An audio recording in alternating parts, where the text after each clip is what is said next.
Oi, gente, tudo bom? Meu nome é Ana Caroline, mas podem me chamar de Carol. Eu sou estudante de medicina da UFPB e nesse vídeo eu vou falar como eu fiz para conciliar o meu curso de farmácia integral na UFPB com os estudos para o Enem.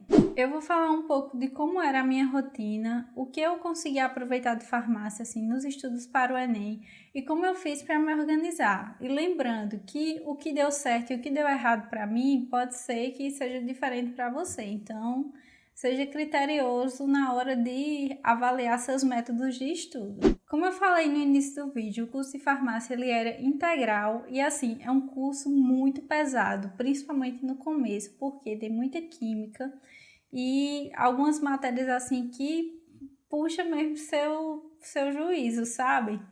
Então, qual foi o primeiro erro que eu cometi? Eu tentei me acostumar a estudar para o Enem, sem ter me acostumado com a faculdade ainda.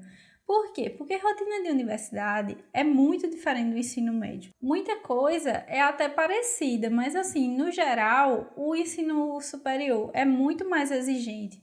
As provas são mais detalhadas, então você tem que estudar muito mais para uma prova. Se você só prestar atenção na aula e for fazer a prova, não é assim, sabe? Você não vai ter um desempenho tão bom quanto tem no ensino médio fazendo isso. Então, o ensino superior é uma coisa assim que exige muito do seu tempo disponível fora da faculdade. Como eu vi que não estava dando certo essa história de tentar estudar para o Enem e para a faculdade ao mesmo tempo, eu fiz o quê? Primeiro, eu fui avaliar o que era que eu estava fazendo e ver o que era que eu estava vendo em farmácia, o que eu ainda ia ver naquele ano, que de certa forma ia dar para aproveitar para o Enem. Porque, querendo ou não, todo curso tem aquela coisinha assim que você consegue aproveitar. No curso de humanos você vai aproveitar alguma coisa de português, de história, de geografia, enfim. E como farmácia, biológicas, mais um pouquinho de exatas, porque puxa para química, para um pouquinho de cálculo. Então, o que foi que eu fiz? Eu olhei o que era que eu ia ver, né, nessas disciplinas e decidi focar em coisas que eu não ia ver na universidade. Por exemplo, física. Eu era horrível em física. Então, o tempo que eu tinha assim fora da faculdade, eu dedicava um pouco mais para física, para matemática e deixava de certa forma a química e algumas coisas da biologia mais de lado. Mas por quê? Porque eu via na universidade. Então, para mim era suficiente ver na universidade, estudar para aquele conteúdo, fazer a prova da disciplina, né? E só fazer uma revisão para o Enem e ir direto para os exercícios mesmo. Inclusive, química orgânica e química geral, assim, foi uma coisa que eu aproveitei muito. Principalmente na questão de estequiometria, de reações orgânicas e funções orgânicas. Então era algo assim que entrava na sua cabeça, nem que você não quisesse, sabe? Você fazia tanto cálculo estequiométrico, tanto nas aulas práticas como nas teóricas, que é sério, gente, é quase que por osmose, entra mesmo no juízo da pessoa. Outra coisa muito importante de fazer no ensino superior é definir as suas prioridades. Por quê? Porque você não vai ter tempo de estudar tudo. E esqueça essa conversa de estudar o edital inteiro, porque assim, muita coisa que está ali no edital nunca caiu e provavelmente nunca vai cair. Só se der uma doidice assim lá no sistema e eles resolverem colocar aquela questão totalmente aleatória. Então não se prenda a isso de estudar o edital todo, porque provavelmente seu concorrente deve ter estudado o edital todo e mais um pouco, quando na verdade a maioria das pessoas não consegue ir com a matéria toda em dia para o Enem. Então, qual é a estratégia que assim eu adotei para mim? De início, eu tentei estudar tudo. Eu dava a mesma prioridade para todas as disciplinas. Eu tentava estudar tudo de história, de português, literatura, geografia e assim. Aqui na UFPB, por exemplo, que era o meu foco principal, você também tem que prestar atenção nisso, é tudo peso 1. E o que é que mais dá nota no Enem? Assim, sem colocar peso em nada. Matemática, redação e ciências da natureza. Aí eu passava um tempão estudando humanas, porque eu gosto de estudar humanas. Eu acho uma coisa assim, sabe, bem prática, porque eu já gosto de ler bastante. E acabava meio que dividindo o tempo igualmente, às vezes ia até um pouco mais tempo para estudar essas disciplinas. Só que aí eu vi que não estava dando certo, por quê?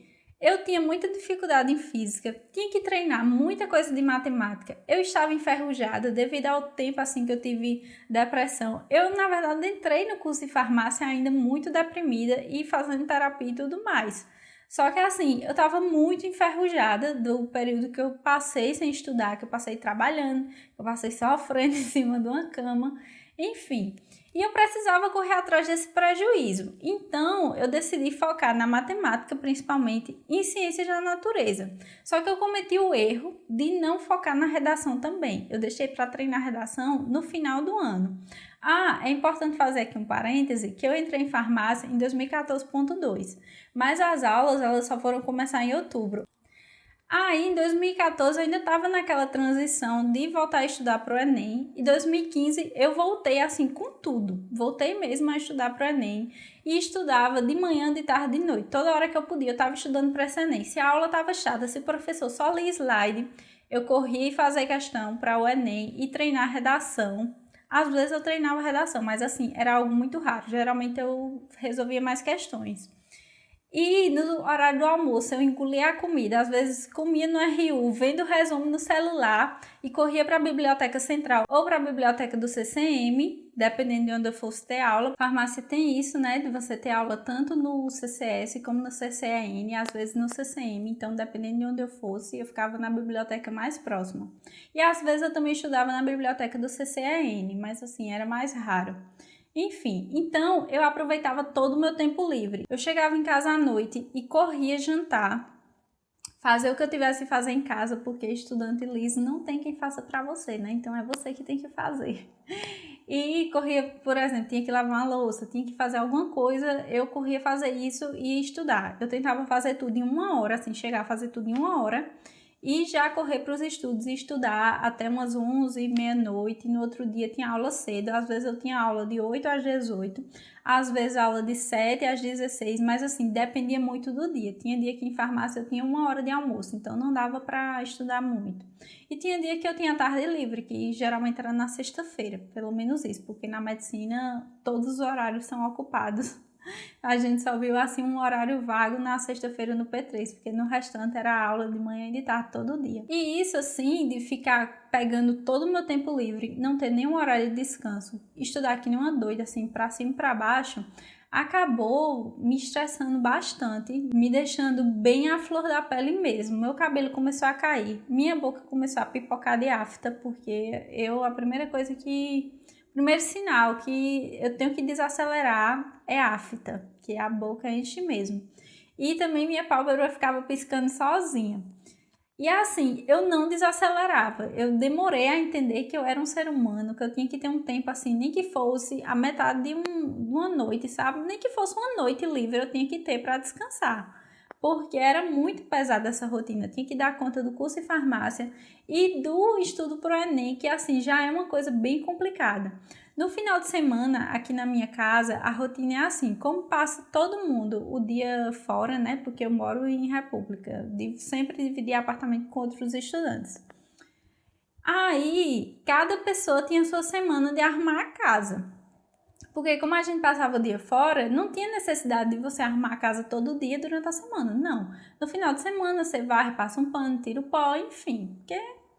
Aí no meu final de semana eu também tentava fazer isso de uma forma bem rápida. Dependendo do número de pessoas que estivesse morando, eu tinha que arrumar a casa uma vez por mês ou uma vez a cada 3 semanas. Isso aí ia depender muito. Outra coisa que eu também tentei fazer durante o curso de farmácia era não pegar muitas disciplinas, porque na universidade é você quem faz seu horário. Só que ao contrário do que algumas pessoas me perguntaram já, você não pode, por exemplo, deixar um horário da tarde inteiro livre, porque você é obrigado a se matricular no número mínimo de disciplinas. Então, assim, você é obrigado, senão o SIGA nem deixa você finalizar a matrícula. Você não consegue se matricular abaixo do mínimo. E com isso, assim, o mínimo exigido por farmácia era tipo, se eu não me engano, era 26 horas semanais, o que é muita coisa. E uma dica que eu dou em relação ao curso superior, assim, para você não ficar tão louco, é não ficar perdendo as aulas para estudar para o Enem. Tente ficar na aula, quando a aula é produtiva, porque tem professor que realmente só cobra presença, você tá ali só de corpo presente. Teve aula assim que eu geralmente nunca prestava atenção. Aí no dia que eu resolvi prestar atenção, o professor tava falando que era mais difícil fritar um ovo do que fazer uma feijoada. Aí eu fiquei tipo, quê? Sabe? Aí pronto, essas aulas assim, que é só para cumprir carga horária, que você tá ali só pela presença mesmo, porque na UF, se você faltar 25% da disciplina, você reprova. Isso pode até parecer muito, mas não é tão assim, porque algumas disciplinas, se você faltar 2 semanas, está reprovado. E assim, 2 semanas que eu digo é tendo aula uma vez na semana, tendo aula 2 vezes na semana. Você faltou 2 aulas, está reprovado. Faltou 3 aulas, está reprovado, entendeu? Então eu ia, né, pela presença, só que dependendo da produtividade da aula, eu prestava atenção ou não. Tinha aulas assim que, perfeito, eu tive um professor mesmo de química orgânica que aula, meus amigos. Era aquele negócio, a sala era sempre lotada, você prestava atenção em tudo e ainda aprendi química orgânica para o Enem. Olha que proveitoso, né não? Outra coisa que eu também errei muito na minha preparação foi em relação ao material, porque eu ficava estudando por um e por outro. Eu já fiz um vídeo sobre material aqui no canal e tudo mais. E assim, o que eu mais recomendo, como eu falei inclusive no vídeo, é o ESAG Solidário, porque é de graça e as apostilas são de muita qualidade. Então, assim, você vai encontrar exercícios de qualidade, resumos muito bons e a matéria completa, dependendo do conteúdo que você for se aprofundar. Porque, assim, você não tem tempo para se aprofundar em tudo. Então, o que era que eu fazia muito? Eu via a videoaula acelerada em 1,5 vezes, pelo menos, mas geralmente era em 2 vezes.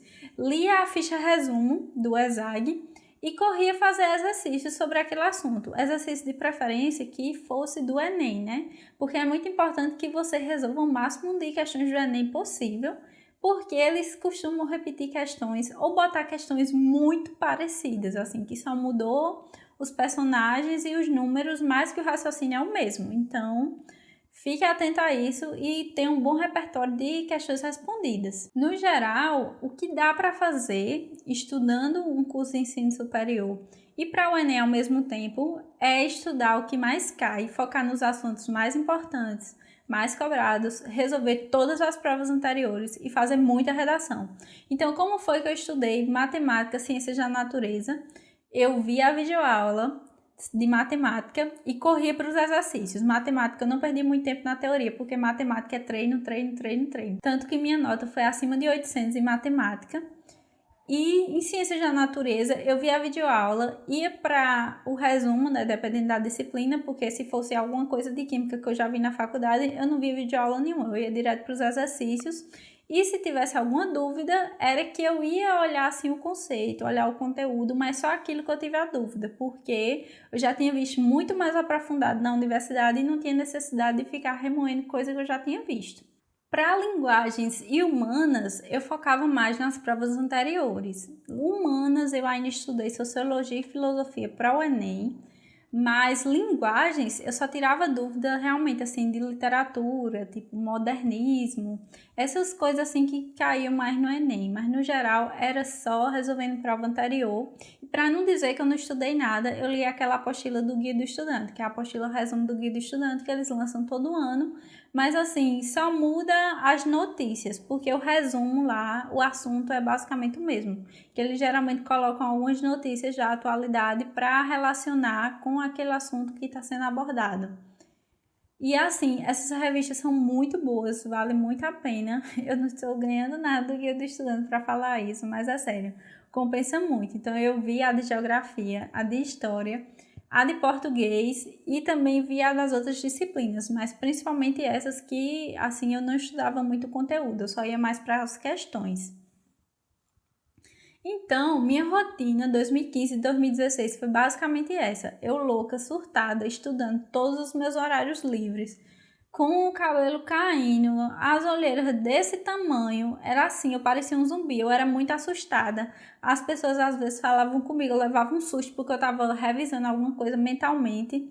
E eu era tão atarefada que teve uma vez que eu esqueci até em que ano eu tava. Foram assim, acho que os 10 segundos mais confusos da minha vida, que eu fiquei em dúvida se eu tava em 2014, 2015 ou 2016. Porque, como eu disse, meus amigos, eu dormia pouco, me alimentava mal e não tinha nenhum horário de descanso. O que foi que mudou em 2017, que foi o Enem da aprovação? Eu desacelerei, mas assim, eu fui obrigada a desacelerar, porque eu estava com o bendito dos sisos nascendo. E era uma dor que não me deixava, da hora que eu ia dormir à hora que eu acordava, assim, não me deixava. Eu passava 24 horas com dor, porque eu estava com os 4 sisos nascendo. Um estava na diagonal e ainda estava pressionando o nervo aqui. Então, era um negócio assim que complicado, sabe? E eu tive que esperar a cirurgia pelo SUS, porque pobre, né, vai fazer o quê? Vou pagar um buco para extrair, sendo que tem cirurgião dentista que cobra até R$ 1.000 por dente. Eu não tinha esse dinheiro, então bora para o SUS, né, lá para o HU. E com isso eu passei mais da metade do ano sem estudar. Inclusive eu tenho todas as fotos da cirurgia, porque eu autorizei para dar aula na residência. Tenho assim tudo em detalhes. Se vocês quiserem eu até mostro minha cirurgia aqui no canal, conto em detalhes como foi o pós-operatório. Porque assim, foi bem interessante. Eu nunca tinha feito uma cirurgia, fiz logo 4 de uma vez. Mas enfim, voltando aqui para o assunto. Eu acabei desacelerando e acabei dando mais valor assim para coisas simples da vida, como por exemplo conseguir dormir em paz. Eu comecei a dar valor a coisas que antes passavam, sabe, despercebidas por mim, porque eu estava tão bitolada, tão louca querendo me livrar desse Enem, que eu não parava para ver que a minha vida estava passando, que eu estava esquecendo de viver a minha vida, esquecendo que eu não era uma máquina, eu era uma pessoa. Em 2017, eu meio que fui abandonando assim, sabe? Eu fui desapegando, eu disse, não, vou terminar meu curso de farmácia, depois eu vejo como é que eu faço esse negócio aí desse Enem. Mas, faltando assim, menos de 2 meses pro Enem, deu aquele estalo, eu fiz, não, eu não acredito que eu vou fazer a prova esse ano, sem ter estudado basicamente nada, depois de ter me esforçado tanto nos anos anteriores. E uma coisa que era muito comum nas provas dos anos anteriores, que quando eu resolvia em casa com calma, eu acertava coisa de 20 questões a mais, 15 questões a mais. Então, assim, era claramente um problema mais emocional do que de conteúdo. E eu, nas vésperas do Enem, saí resolvendo uma prova anterior atrás da outra. Foquei realmente no que era mais importante, só no que caía. E eu vou deixar aqui uma dica de ouro para quem chegou nesse vídeo até aqui. Vai ter o link aqui na descrição de uma análise de incidência que é perfeita, que é do Explica aí, que assim, eles realmente explicam mesmo. Tem todas as estatísticas de tudo, detalhado, qual ano cobrou mais, qual ano cobrou menos. E os assuntos assim, bem mais destrinchados do que as análises de incidência costumam trazer. E eles disponibilizam isso gratuitamente no blog. Então, eu vou deixar aqui o link já dos PDFs de análise de incidência. E é só ficar acompanhando o material deles, que realmente é muito bom e muito completo. Eu, inclusive, usei essa análise de incidência no ano que eu fui aprovada. Eu peguei e vi os assuntos mais recorrentes, mais importantes, ia estudando assim por aulão mesmo. Eu botava, por exemplo, aulão ecologia. Aí toma e vê aulão de ecologia. Lia um resumo, eu li inclusive o resumo da revista do Guia do Estudante e corria fazer esses exercícios, que inclusive nas apostilas do ESAG tem a parte só de exercícios e tem uma seção só do Enem. Então, se você quer resolver exercícios só do Enem, você vai lá na apostila de ecologia, seção Enem, e tem lá questões de ecologia que caíram no Enem e outras que são semelhantes ao Enem. Por isso que eu defendo tanto essas apostilas, porque é de graça e o material é muito bom. E eu foquei nisso, em estratégia de prova, em resolver muita questão, e fiz um esqueleto pronto de redação com uma amiga minha, que assim se encaixasse em qualquer tema. Porque como eu não tinha estudado muito redação nos anos anteriores, nesse ano eu não tinha tempo de destrinchar como era que o Enem queria tudo, sabe? Não. Essa minha amiga, ela sempre tira acima de 900 no Enem, então ela foi crucial nesse processo. Ela veio aqui para minha casa, acho que uns 3 sábados, sabe? Umas 3 manhãs de sábado que foram muito produtivas e cada uma fez o esqueleto de redação. A gente lia redações de nota 1000 para ver como as pessoas assim desenvolviam a redação. Aí dizia, não, ó, ele usou tal filósofo. Aí a gente ia lá e pesquisava a vida do filósofo, as citações, via com um assim que desse para se encaixar em tudo. Eu também já deixei esse esqueleto de redação aqui no canal, então vai estar aqui nos cards, é só ir dar uma olhada lá. Porque, sério, gente, quando eu cheguei no Enem, que eu vi o tema da redação, eu não sabia absolutamente nada, que foi aquela da educação dos surdos, o tema lá que eu nem lembro mais, os desafios educacionais dos surdos no Brasil, é um tema assim. E eu não sabia absolutamente nada. Mas com o esqueleto da redação, que inclusive eu esqueci uma parte e acabei colocando Paulo Freire, eu tirei 900, que para mim era uma vitória, porque eu só tirava 600 e pouco. No máximo que eu já tirei no Enem foi 750 em redação. Então, no ano anterior eu tinha tirado 650, eu acho, e nesse ano eu tirei 900, com um mês e pouco de prática. Então, é sério, você tem que ver, assim, essas estratégias que vão facilitar a sua vida, porque não tem muito o que fazer. A pessoa tem pouco tempo, o ensino superior desgasta, e, sinceramente, eu não aconselho fazer isso. A pessoa acaba fazendo porque é pobre, porque não tem opção, porque a família está lhe pressionando a fazer outro curso, mas, assim, meu conselho é, não faça. Porque depois que você está na faculdade, é mais difícil você conseguir trancar e convencer sua família a lhe deixar estudar mais um ano. E o vídeo foi esse, eu espero que você tenha gostado. Se gostou, deixe seu like, se inscreva no canal. É um pouco longo assim mesmo, porque realmente foram muitas coisas que eu fui fazendo. A maioria, assim, das coisas que eu vi foram no YouTube, como eu já falei no vídeo lá de materiais, porque eu via muito aulão de tudo no mundo. E assim, como algumas pessoas me pediram, eu vou fazer um vídeo só para matemática, porque eu já ganhei menção honrosa na Olimpíada Brasileira de Matemática das escolas públicas e sempre tive assim um desempenho, sabe, no mínimo razoável na parte mais de matemática. Então vai ter um vídeo só para isso. E é isso, até o próximo vídeo. Se você não é inscrito, se inscreva no canal e obrigada se você ficou até aqui.